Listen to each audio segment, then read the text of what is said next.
All right. I want to give you guys um, a look at payday loans. I have made the mistake of being caught up in the payday loan hamster wheel, and I know that a lot of you guys don't have relatives or people in your life that might, be able to put you up on that game. But it is a game, and you do not want to get involved with the payday loan thing. The interest can be up to 500%. It's just absolutely a a nightmare. It's easy to get in, hard to get out. It's like a bad marriage. You know what I mean? So it's easy to get in and it's hard to get out.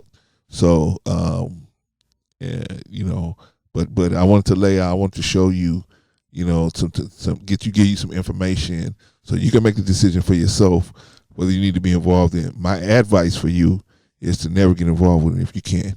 Avoid it if you can. But you're a grown person. You can do what you want to do. Anyway, here it is.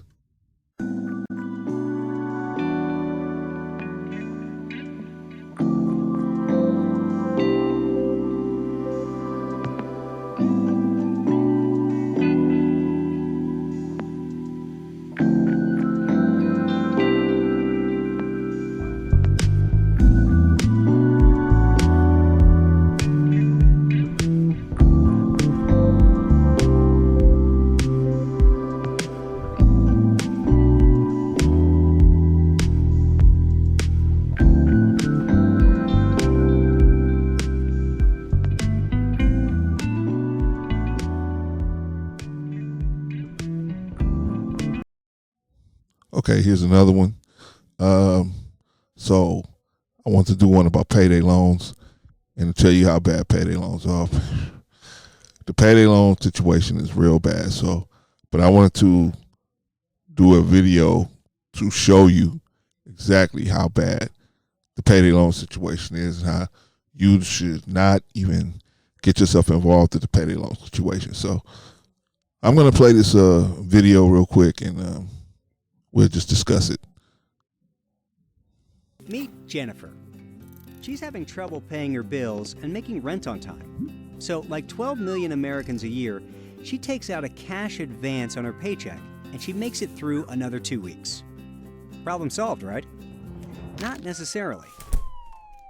Payday loans are different from other kinds of loans because you don't get to pay them back over time. You have to pay them back all at once. You can get them in lots of places, in storefronts, Yikes. online, even in a few banks. Yikes. To qualify, Jennifer needs two things: income, easy, she's got a job, and a checking account.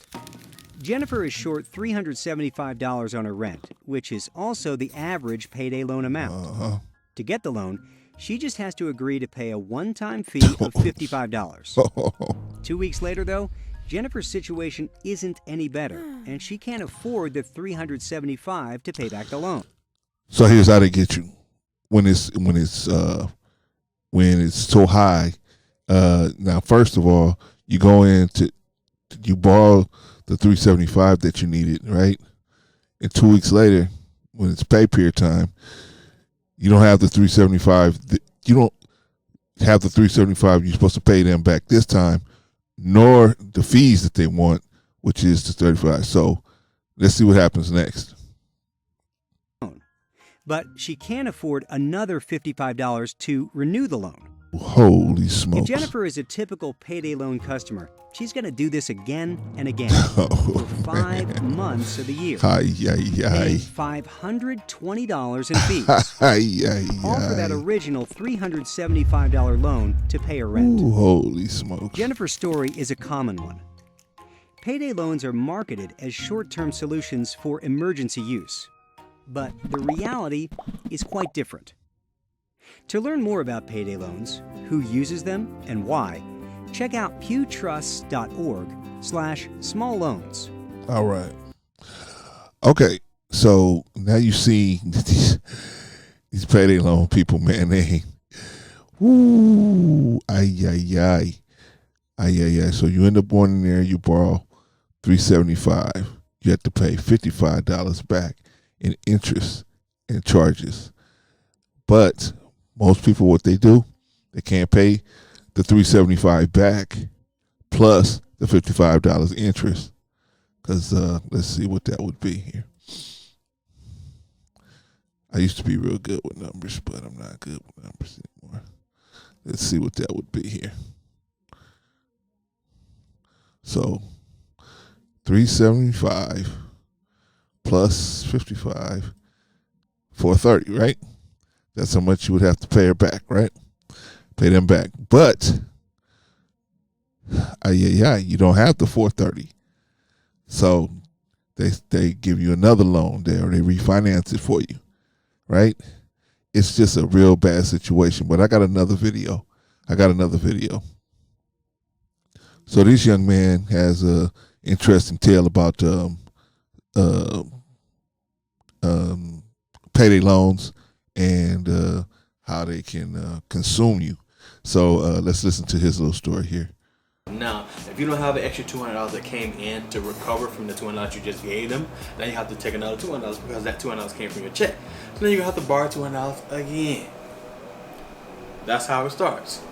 Holy smoke. Little by little, it eats at you. $200 every payday. And eventually, life might happen again. Now you got to borrow another $100, So now you go to a second payday place. You borrow $100. Guess what? Another $20 fee for that. So now you're paying $35 to this place for a fee, and then $20 to this fee. You know what I'm saying? And you do that every payday, twice a month. You're doing that at least. Some people get paid weekly, but they make most of the time make you do every 2 weeks. So every 2 weeks you're throwing out 35 and 20. You know what I'm saying? Just to borrow money. Holy smokes. No, I get it. I've had to do this. This is why I'm making this video. Today I'm going to teach you guys how to get out of these payday loans. That's the main reason I'm making this video. So I'm not promoting payday loans, if that's what you guys are thinking. No, I'm teaching you how to get out of them. Pay attention. So a payday loan is virtually a debt trap. Yes. They're here to help you, but hurt you at the same time. They're not offering you, low cost. They're not here to help you. Nothing like that. They want your money. A lot of them, they'll connect to your bank account, and if you don't pay, they pull that money out anyway. Yeah. So if you don't go in and day of and pay, they're gonna pull that money out. Now you have a chance to overdraw your bank account because you may be in the hole already, and now you have a chance to overdraw your bank account, which is gonna put you even in a bigger hole. Man. So I'm saying this could be a very, very slippery slope and a very dangerous thing to do. Avalanche. And they also check a system called check system, CHEX, check system. Now, this system, if you've had any bad banking in the past, wrote bad checks or anything like that, check system is a way for banks and financial institutions to track you to see if you've been bad with your bank accounts. Right. That's pretty much it is. So they check to see if you've been into the check systems. And if you've been in check system, there's a good chance they won't even give you the money to get the payday loan. So now what are you going to do? There's other ways. Oh, it's kind of better ways. But I ain't going to get into that. That's another video. So why would you need a payday loan? Like I explained, life happens. You don't have friends, you don't have family, you don't have any savings. You know what I'm saying? Your income is low, you're living check to check, you made bad decisions, you don't have at least $1,000 saved up. And you're probably embarrassed to let anybody know that you're in a financial situation that you're gonna need to borrow money from anybody anyway.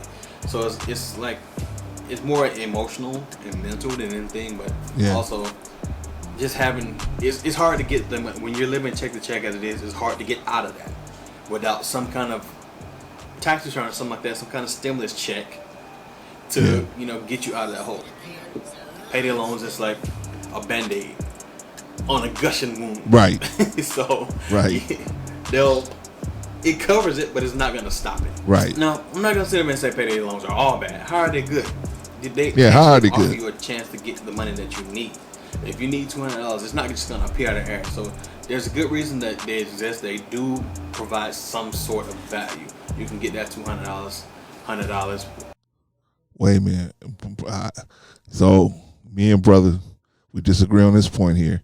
The money you getting from the payday loan place to pay whatever you're trying to pay, you could just pick up the phone and make payment arrangements.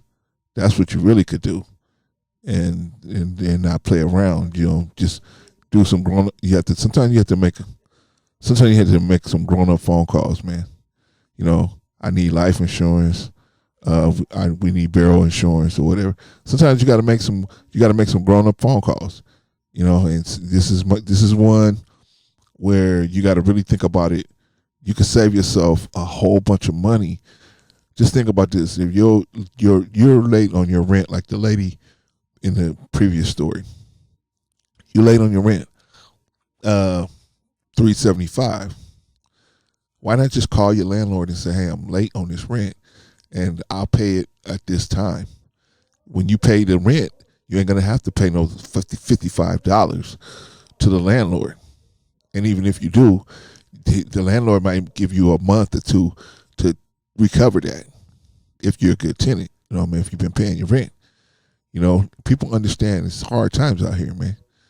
But when you do stuff like this here with the payday loan thing, and and you just fall deeper and deeper and deeper and deeper and deeper and deeper and deeper, and they can charge you 300, 400, 500% interest. That is crazy. That's crazy. 500% interest. That is crazy. That's crazy. But so that's where me and brother disagree. I feel like whatever you borrow this money, that little bit of $300 for, think about it. Whatever, $300 is no money. $375, that's no money. Whatever you borrow that money for, you can either make a phone call or go without it for 2 weeks until you get your paid again. See, sometimes we gotta make some hard decisions because look, you can easily fall down this cataclysm of the payday loan situation, end up borrowing $1,000 and paying back $5. But anyway, let him continue. $80, whatever you need to cover your emergency at the time.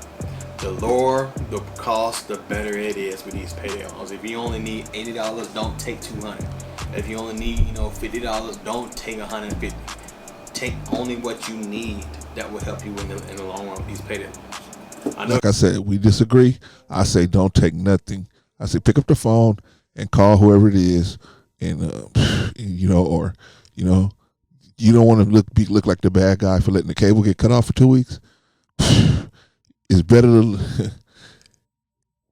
better to walk away with your sword cut in half than to die on the field for no reason.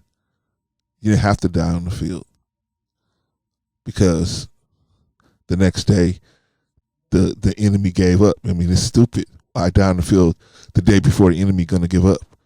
That's dumb. Save your sword. You know what I mean?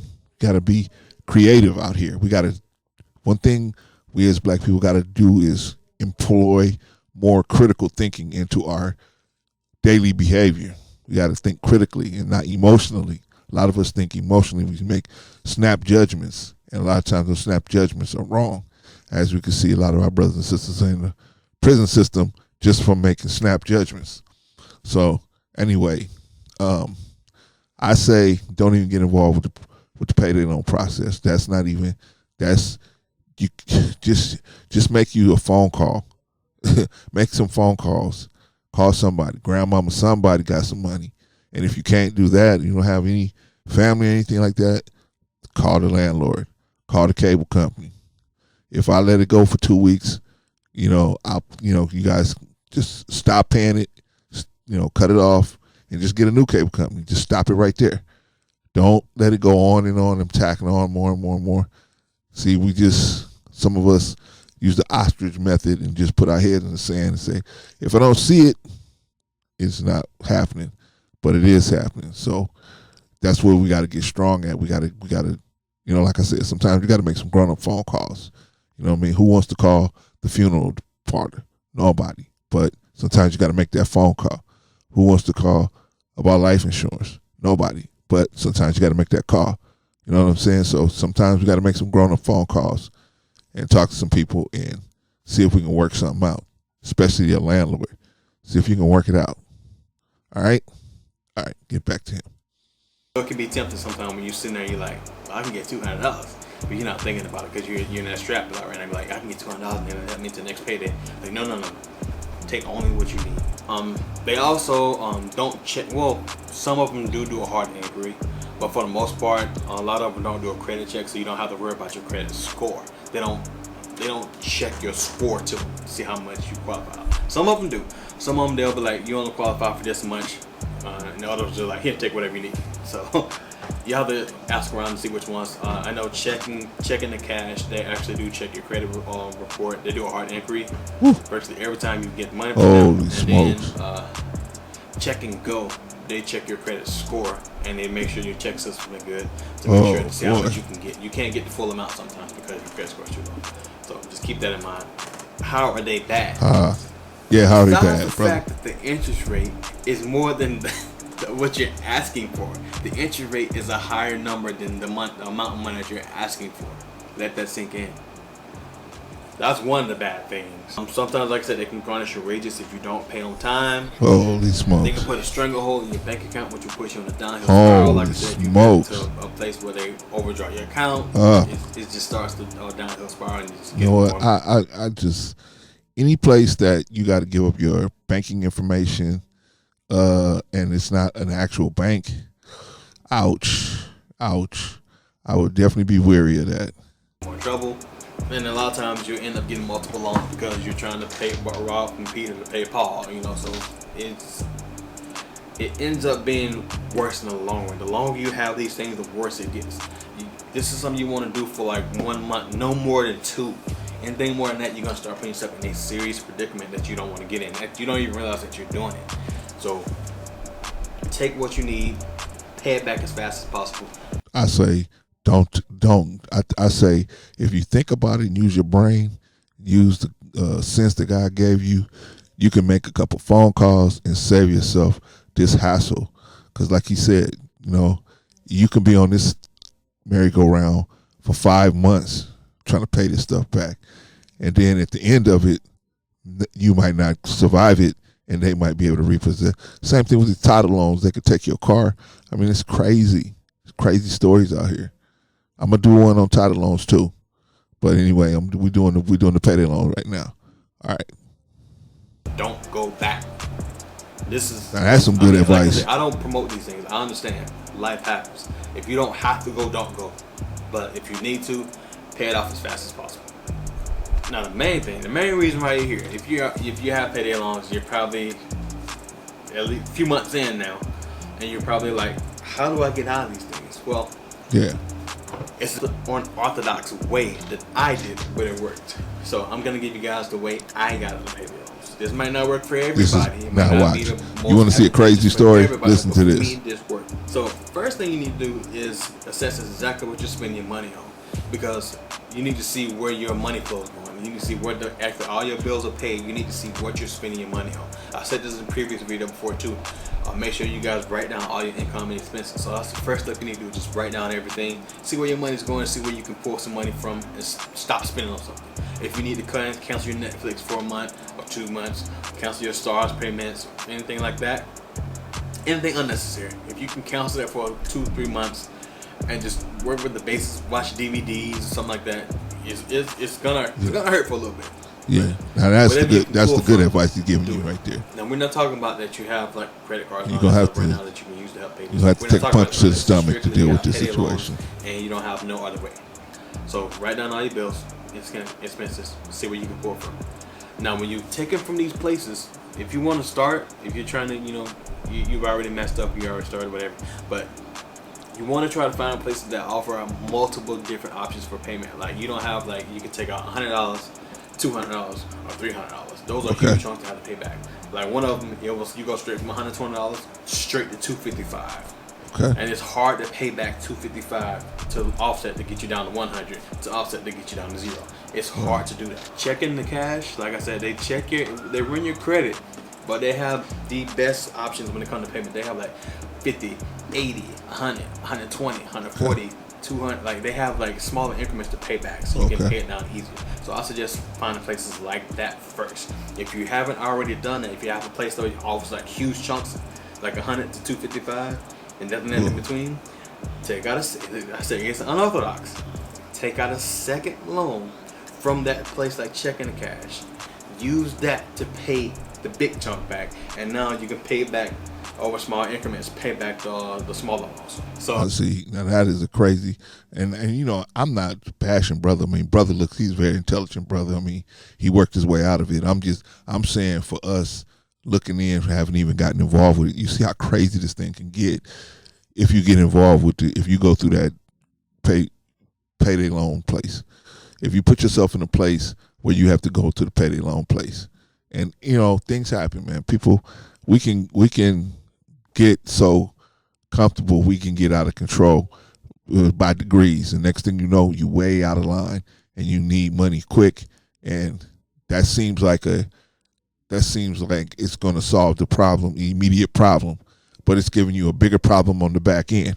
So that's why I'm saying that. This is why, and that's why he's saying it. He's brother being nice enough to share his story to stop other people from happening. So, you know, and I'm thankful that the brother's doing that.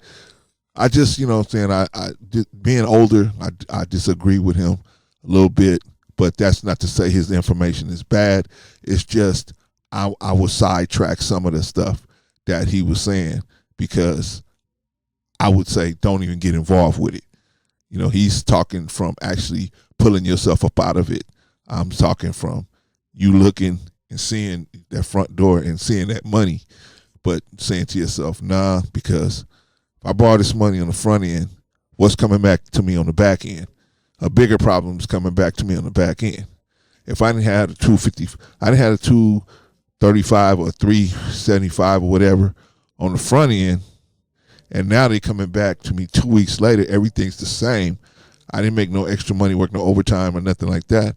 And now they're going to come back and get the same 355 plus the 55, and we already did the math on that. That's what, 430. What's going to happen? They're going to try to refinance it and refinance it and refinance it and refinance it, and I'll probably end up paying $1,200 or maybe even $2,000 for the 375 originally borrowed. But you know, that's how a place like that makes money. Anyway, let's continue. Example. This might sound like confusing. So example, you have from catch place A, you have $255. So you have to pay back $300 every payday, and you have to keep recycling that. You don't want to do that no more. You're trying to get out of these. So you go to catch place B. Now they have smaller options. So you take the full 300 from them. I mean 255 from them. You have to pay them back 300 as well. So you take that 300 from them, pay this person off. Now you can take this place and make smaller payments each payday that you go in there and take less money. So you start off with 255. You pay back 300. Next time you go back into. But what if you can't go and borrow that money from that other place? Then what? Ouch. That could be a problem, right? In this scenario. Take 230, and then you're gonna have to pay back 255, and then you go back and pay 200. Now you gotta pay back 220, and then you go back again. You take out 180, and then now you have to pay back 200. You see where I'm going with this? Each time you go in, you take makes out sense. less. It You makes still gotta sense. pay back the amount you took last time. So it's like 300, 255. But you see all the 255, 230. you see all of the rigmarole you got to go through, instead of just picking up the phone and say, "Mr. Landlord, I'm gonna be short $375 this month, you know, or for this month, but I'll get it to you in the next pay period, or I'll get it to you in the next 2 pay periods." Okay, Mr. Cable Company, can you let me? No, we don't do payment extension. Okay, well then you need to just turn it off. I mean, there's so many options. You can just get a Roku. I mean, there's so many options you can do out here that you don't have to go and do this. You don't have to. But the people that are doing this don't know. They don't see that this is a business to take their money and to really put them in the poorhouse. Anyway. 230, 200, just like that. So that's how you pay it off. Like I say, it's a bit unorthodox, but that is the easiest way to get out of these payday loans if you don't have access to extra cash. I know there are probably people like, I never thought about taking a second one, but that's how you get out. Because this one's paid off now. Don't ever go back into this place. This place is way too expensive. Don't ever go back. Once you get this paid off, don't ever go back. I'm with you on that one, brother. This is the prime opportunity because now you get that money back. Now you don't have to pay those payday loans anymore. You paid off now.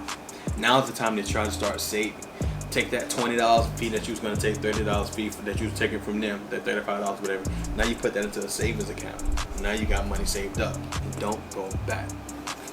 All right. So basically, you know, brother just told you what it is, but how other ways you can get out. You can start driving, Lyft driving, drive for Uber and Lyft. You can get you're gonna have to get a second job, work some overtime. You gotta do something to cover the costs. It's just to blow this thing out of the water. Because I try to talk to you about not even getting involved with it. But let's say you already involved with it. You already, and he's talking from experience. I'm talking from experience. You're already involved in it. You can't go to your family and say, "Hey, I did this. I need some money." You can't go to grandma and say, "I need money," right? So there's nothing out there you can do. So the best thing you can do is confront the things. Well, and you've already confronted the things you haven't found out that you can make those phone calls. Because some people don't know you can make those phone calls, right? So you can get you a job. You're gonna have to make some extra money. You're gonna have to get you an extra job doing something and work it off.